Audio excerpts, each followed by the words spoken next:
Hello, everybody, and welcome back to another episode of the Disruptive Issues podcast. My name is Dr. Rand Patterson. I'll be your host today. And today, I want to talk about what Senator Rand Paul had to say in his debt limit speech yesterday. I don't really want to talk about what he said about the debt limit per se, although, as you can see, I'm at 12 minutes 39 seconds in this video. To this point, I pretty much agree with everything that Rand Paul had to say. He's one of those people that I actually agree with a lot of what he says most of the time. And then he goes on to say things like I'm going to play right now. So this is the end of his speech. People say, where would you cut? I would say everywhere. But I can give you, on the tip of my hand, ridiculous stuff that should have 100% cut, but is never cut and goes on and on. In the early 1970s, William Proxmire, a conservative Democrat, pointed out that the National Science Foundation was spending $50,000 to study what makes people fall in love. Now, that's a better, I think, topic for Cosmopolitan magazine than it is for a government study. Nowadays, it's gone up. We spent $1 million having young people take selfies of themselves while smiling and then looking at it later in the day to see if looking at pictures of yourself smiling makes you a happier person. That cost you $1 million. We spent $1.5 million studying the mating call of the Panamanian frog to see if the mating call of the country frogs was different than the city frogs. We spent nearly $1 million studying the Japanese quail to see if they're more sexually promiscuous when they're on cocaine. I think we could have just polled the audience on that one. This is the kind of ridiculous stuff, but does it get better? I complain about this every year and all the time, and everybody shakes their head and says, no way, why are we doing that? The National Science Foundation, we increased their budget 50% last year. People said, oh, we have to compete with China. So let's give the National Science Foundation more money. We've almost increased their budget by 50%. The people are studying why you go on dates, why you're happy, why the male frogs, what their mating call is. Okay, so you get the picture from that. Now, having been funded by the NSF in the past, I have to just profoundly disagree with Rand Paul that the NSF's budget needs to be cut. It was held and cut all throughout the 2000s, throughout most of the 2010s, and okay, they gave them a little bump last year. The reality of it is all the real science that eventually comes to change our lives actually comes from basic science. It comes from studying the fundamentals. And a lot of times the fundamentals are not sexy. They're not going to lead directly to a billion-dollar product and. Yet without basic science, there would be nothing. So to go through a few of the things that he commented on, one, is it important to study love? Actually, yes, it's very important to study love. It's the oxytocin pathway, has a lot to do with how we feel, depression, and also with mating, so on and so forth. Very important pathway to study. Now, when he gets into studying the mating calls of frogs, well, that's maybe a little harder to justify, but understanding how wildlife changes their behavior in different environments is still a worthy cause, especially since we are overrunning the planet. Having people take pictures, selfies, and then showing them to themselves, that one I would actually have to disagree with. It probably doesn't deserve to be studied. Just like studying the sexual behavior of quails with cocaine probably doesn't need to be studied. Even myself, I can't justify all of the research that's funded by the NSF, yet we have to support basic science. So it's a really tough problem to try and come to a rational solution as to A, how much money to give, which should always be more. It's not about competing with China. It's about trying to understand how our world works. But how do we choose what science is provided money for funding, and who gets to decide this? And currently, it's done by peer review of people that are invited from universities and industry to study section groups, which then review the science. Having been through this process, I can only tell you that the first time that I went through it, and the last time, I believe, it made me cry. I would go back to my hotel room and cry because the best science was shit on, and the incremental science was lavished upon, or if you had a really big name, you were of course lavished upon. This is just how it goes. I don't think they have any intention of making the study section groups at the NSF worthy of being able to choose what science deserves to be funded and what doesn't. And you say, well, that's a really tough question in and of itself. And I totally agree, because when it comes to basic science, basic science is, for example, studying the way an ion moves through an ion channel. Very, very specific, very minute study. The scope of it is very small. And that tends to be true of a lot of basic science. We have to support these types of endeavors because ultimately, if we truly understood how an ion moves through an ion channel, we could make our own ion channels that run on ATP that can sort molecules out of fluid. And that could be a billion-dollar business. But without understanding the initial mechanism, we're never going to get there. Where I do believe there is a potential for cutting out of what gets funded by the NSF is these, what I consider to be fairly non-scientific psychological studies, such as taking a picture of yourself, then looking at it later in the day and seeing how that affects the person. Studying humans in general is extremely hard because we don't follow protocols. We don't do things the same way every day, and. So to get real scientific numbers on those types of things, it's almost impossible. And you say, well, then you're throwing out the whole world of psychology, and don't want to do that, but is that more important than understanding how an ion channel moves an ion across the membrane? Now, granted, I am biased because I also worked on that, but I believe that it actually is.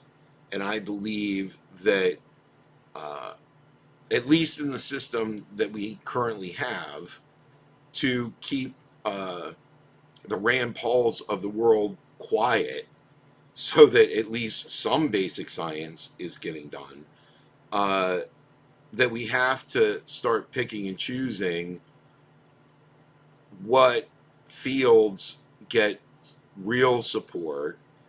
And a very unpopular topic, the reality of it is I believe that basic science should be supported at all levels, and any study that can collect reliable data, which I believe many of the studies that are funded cannot, But for the studies that can collect reliable data that's actually going to provide a solid foundation so that future studies can build on top of it, I think that that's really important. I just don't know where that money comes from, who supports that research. It's clearly not going to be the U.S. government. And this is why universities are turning more and more towards getting money from industry. And that is also ruining the university science, because now they're beholden, just like the U.S. government is, to the oligarchy and big business. And they don't care about science. What they care about is bottom dollars. And when you're doing science for bottom dollars, guess what? A lot of science gets fudged. To say that half or more than half of all the research papers that are published currently will end up being proven wrong, 100% true. Part of that is just because, well, that's science's job. We make hypotheses. The hypotheses get tested and tested and tested, and many of them begin not to hold water and then are ultimately proven false. This is science. This is how it works. We only know what we know now. In 5 years from now, we're going to know more, and we're going to say these things are no longer true, and now these things are true. People are like, well, that's stupid, and that's wishy-washy. That's how science works, and there is no way around that. The problem is, and I'm going to use a couple of examples because there is a real problem. And it doesn't just come from the political side, it also comes from within. The first problem is dogma. Now, dogma rules academic science. Dogma are things that are hypotheses that have already been taken as true, regardless of the fact that they have yet to be truly proven. And there are many of these, but let me give you the big ones. The Big Bang Theory, Einstein's theories. Those are two things that are so dogmatically entrenched in science currently that you can't even begin to have a conversation with scientists, for the most part, about the possibility of them not being true. And if you can't even have the discussion and you can't put forth the data that would argue against those things, you can't get anywhere. And I would argue that we are throwing away the majority of money that is invested by the U.S. government into physics currently, especially through academic circles. Why? Because there is plenty of evidence that the Big Bang did not happen.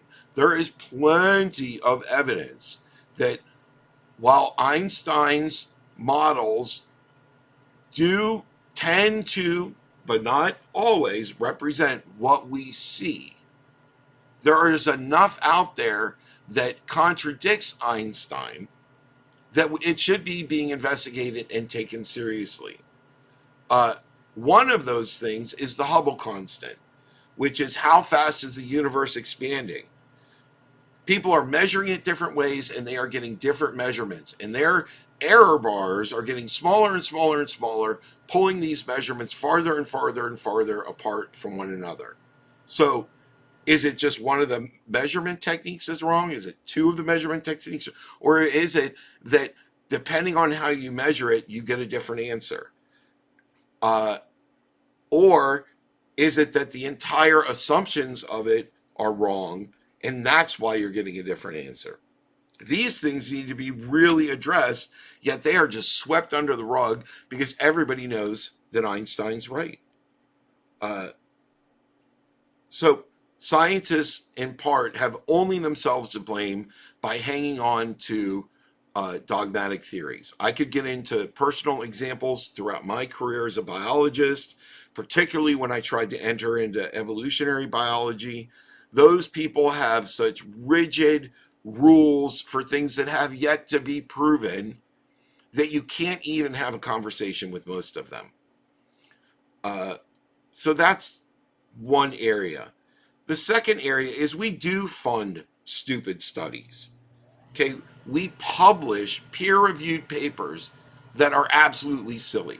Now, I'm going to put in the link below. I think his name's James something Corbin, but him and his group of friends have gotten papers into peer-reviewed journals that were just made up.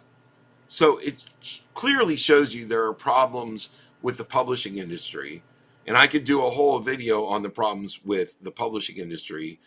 And we'll give you a little hint of the problems right now, because I want to point out, here's a paper that just came across my news feed about the relationship between cannabis use, schizophrenia, and bipolar disorder, a genetically informed study.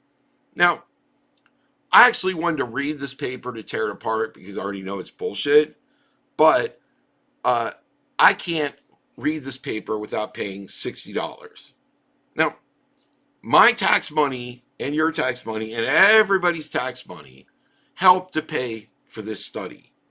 Yet, none of us can read it without, again, paying $40 to read one article that you get for 14 days. You have to pay like $100 and something, I think, if you want to keep it permanently. This is ludicrous. I already paid for it. So that's one of my real bitches about the publishing industry. But I'm just going to break this down a little bit so you can see that this is the type of study that we should not be funding. And what they did is they took a couple of groups and they did genotyping and they studied people that aren't normal, whatever that criteria is, with people that were either schizophrenic, bipolar, cannabis users, or bipolar cannabis users, or schizophrenic cannabis users. And they do genetic study and they find that some of the genes and loci that are mutated between the groups, there's some overlap. And they can make a statistical analysis that says these things correlate. Okay, these things correlate, and so what? You are no closer to understanding whether or not these things are related in reality after this study. They make some claims that, well, there are certain genes in these loci, including the nicotine receptor, alcohol, duloxetine, these things, the genes for dealing with those substances, some of them are contained in this area. And so what? Does that give you any evidence that that's related to cannabis? Why isn't it related to, why would it be nicotine and alcohol? Why not cannabis? In addition, these types of studies, you can make whatever correlations you want if you do the right statistical tests. It's not as cut and dried as this is made out to be. I wish that I had the funds to buy this paper just so I could tear it apart. Regardless, these are the types of problems that exist in our funding agencies for science, that we are funding shitty research. We are funding shitty scientists. Some of the best scientists out there get zero funding, and some of the worst scientists out there get all the funding because they have a name or name recognition, or they came from the right lab, or they just do politicking really well. And it's a shame because I think a lot of great scientists get washed out fairly early because they're not funded and they're not supported. And most of those are actually the people that have the big picture ideas, that are able to work across disciplines. You know, I was told continually that, oh, I needed to be more independent and I needed to stick to my lane and study what I studied as an undergrad or as a graduate student, as a postdoc, and quit moving into all these new fields. And to that, I say, fuck you. Why? Because when you get deep into any biological problem, what you see is that to truly understand it, you have to go deeper. You have to not only understand what can be understood from current biology, you need to understand what can be understood from current evolution. You also need to be able to understand what happens from current epigenetics. This is all in the biology range. But then you get deeper and you realize that some of these questions require a deep understanding of the chemistry that goes on in those situations. And then you have to get deeper and you realize, well, I actually need to understand the physics behind how this process works. Then you get into, well, now I need to actually understand physics really deeply because otherwise I can't understand my problem. And this is more akin to a Da Vinci type way of approaching the problem. Who was considered a genius of his time. But it's the reality. And most of the big picture people see this way. And they see that you have to understand the entirety of it to truly answer your question. So, on that note, I'll wrap this up. But yeah, this is a really, really tough problem. And I don't know what the answer is. I don't know how to bring basic science back from the dead in this country and get the great scientists that are doing basic science funded, how to remove the garbage scientists and the garbage that they're publishing. These are things that hopefully I can start getting some academics on this podcast. Probably unlikely because, they have a reputation to protect. But maybe some of them will start stepping across the aisle. Maybe I can start finding retired scientists that are willing to put their foot out there and talk about this problem. So just had to get that rant out there because this is an important subject. Rand Paul is not entirely wrong. It's not entirely right either. But as with most things that I'm going to discuss on this podcast, it's a nuanced topic. There are right and wrong on both sides, and getting to the answer is not going to be easy. So hope you enjoyed that, and talk to you soon. If you stayed to the end of the video, please like, share, subscribe, all that good stuff. I'm dedicated to using my lifetime of experiences in the sciences to help everyone have a better understanding of the world we live in. I'm also really trying to live as a creative. And to do that, I need support from the people that enjoy my work. You can check out my Patreon as well, where you can see original music and my digital art. Thanks.